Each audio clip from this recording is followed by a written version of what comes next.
তুষার, রাজীব, তন্ময়, ইমরান, নীলা ও মেঘলা 6 বন্ধু মিলে পরিকল্পনা করল একসাথে ঘুরতে যাওয়ার। এতদিন ধরে ব্যস্ত জীবনে সময় দিতে পারেনি কেউ কাউকে, তাই এই সুযোগে তালদিঘির পাড়ে এক রাত কাটানোর পরিকল্পনা করল 6 জন বন্ধু। জায়গাটি বেশ সুন্দর, চারপাশে গাছপালা, পাখির কিচিরমিচির আর দিঘির স্বচ্ছ জল। দিনের বেলা জায়গাটা খুবই মনোরম হলেও রাতের বেলায় অনেকেই ভয় পায় সেখানে থাকতে। নানা ধরনের গল্প প্রচলিত আছে, সেখানে রাতে অদ্ভুত সব আওয়াজ শোনা যায়। কিছু লোক রাতে গিয়ে আর ফিরে আসেনি কখনো। তবে এসব গুজব বলে উড়িয়ে দিল 6 বন্ধু। তারা বিকেলের দিকে রওনা দিল। বাজার থেকে নানা রকম খাবার, রান্নার সরঞ্জাম আর কিছু প্রয়োজনীয় জিনিস কিনে নিয়ে নৌকায় চড়ে তালদিঘির পাড়ে পৌঁছালো। তখন সূর্য ঢলে পড়ছে, আকাশের লালচে আভা দিঘির জলে প্রতিফলিত হচ্ছে। চারপাশের পরিবেশ এতটাই মোহনীয় যে ভয় পাওয়ার কোনোই কারণ ছিল না। তারা জায়গা বেছে নিয়ে ক্যাম্প ফায়ার জ্বালালো, গিটার বাজিয়ে গান গাইল, নাচলো আর খুব মজা করলো। রাত বাড়ার সাথে সাথে সবাই খেতে বসলো। তুষার রান্নার দায়িত্ব নিয়েছিল, সে মাংস রান্না করছিল। হঠাৎ নীলার গলায় শ্বাসকষ্ট শুরু হলো।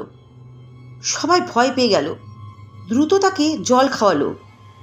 কয়েক মিনিটের মধ্যেই নীলা স্বাভাবিক হয়ে গেল, কিন্তু তার মুখটা কেমন ফ্যাকাশে হয়ে গিয়েছিল। নীলা ধীরে ধীরে বলল, আমি মনে হয় কিছু একটা অনুভব করলাম, কেউ যেন আমার গলা চেপে ধরছিল। এই কথা শুনে বাকিরা হাসাহাসি করল। রাজীব বলল, অন্ধকারে ভয় পাওয়ার কিছু নেই নীলা, এগুলো সব তোমার মনের ভুল। কিন্তু নীলা চুপচাপ রইল। সে অনুভব করছিল কেউ সত্যিই তার আশেপাশে আছে। অদ্ভুত আওয়াজ তার কানে আসছিল। রাত তখন প্রায় 12টা। ক্যাম্প ফায়ার কিছুটা নিভে এসেছে, সবাই গল্পে মগ্ন। হঠাৎ করে পাশের ঝোপ থেকে একটা চাপা গোঙানির শব্দ এলো। সবাই চুপ হয়ে গেল। ইমরান ধীরে ধীরে উঠে দাঁড়ালো, বলল, আমি দেখি ওটা কি। সে মোবাইলে টর্চ জ্বালিয়ে সামনে এগোলো, কিন্তু কিছুই দেখা গেল না। ঝোপের পেছনে শুধু অন্ধকার। ঠিক তখনই একটা সাদা ছায়া দ্রুত দিঘির ওপারে চলে গেল।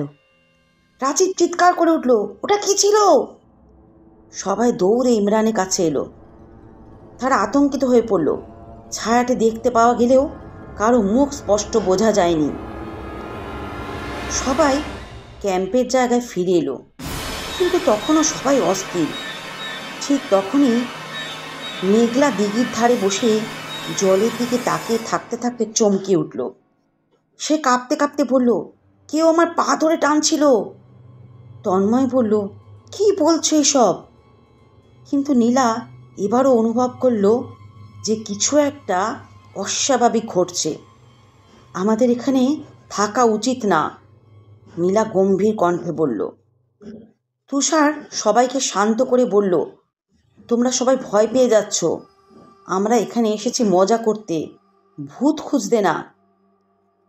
কিন্তু হঠাৎ করেই বাতাস বইতে শুরু করলো, এত জোরে যে তাদের ক্যাম্প ফায়ারের আলো প্রায় নিভে গেল। চারপাশে যেন একটা শীতল স্রোত বইতে লাগলো। তখনই এক বিরাট চিৎকার শোনা গেল। গভীর রাতের নিস্তব্ধতা ভেঙে ভেদ করে আসা এক নারী কণ্ঠের আতঙ্কজনক চিৎকার। সবার বুক থরথর করতে লাগলো। সেই মুহূর্তে এক অদ্ভুত দৃশ্যের সাক্ষী হলো তারা। দিঘির ওপারে এক নারী মূর্তি দাঁড়িয়ে আছে। সে ধীরে ধীরে জলের উপর দিয়ে এগিয়ে আসছে তাদের দিকে। এবার কেউ আর দেরি করলো না, সবাই দৌড়ে তাদের নৌকার দিকে ছুটল। কিন্তু নৌকার দড়ি বাঁধা ছিল না, যেন কেউ ইচ্ছা করে সেটাকে ছেড়ে দিয়েছে। নীলা হঠাৎ পিছলে পড়ে গেল, আর তখনই একটা কালো হাত তার পা জড়িয়ে ধরল। তুষার, রাজীব আর তন্ময় মিলে তাকে টেনে তুলল। সবার গা ঘামতে শুরু করেছে। হৃদস্পন্দন এত জোরে চলছিল যে মনে হচ্ছিল বুকের বাইরে চলে আসবে। কোনোভাবে নৌকায় উঠে তারা দ্রুত দাঁড় বেয়ে তাল দিঘি থেকে বেরিয়ে এলো।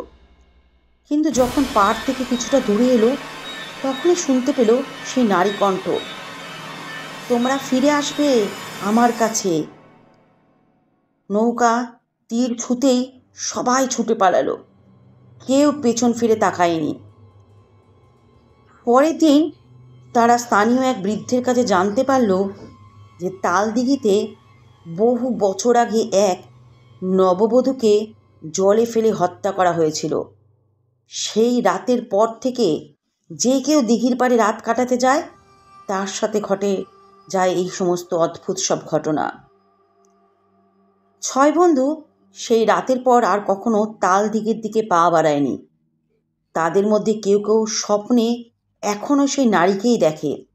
তবে সবচেয়ে ভয়ের বিষয় হলো নীলার পায়ের কাছে এখনও সেই কালো হাতের দাগ রয়ে গেছে।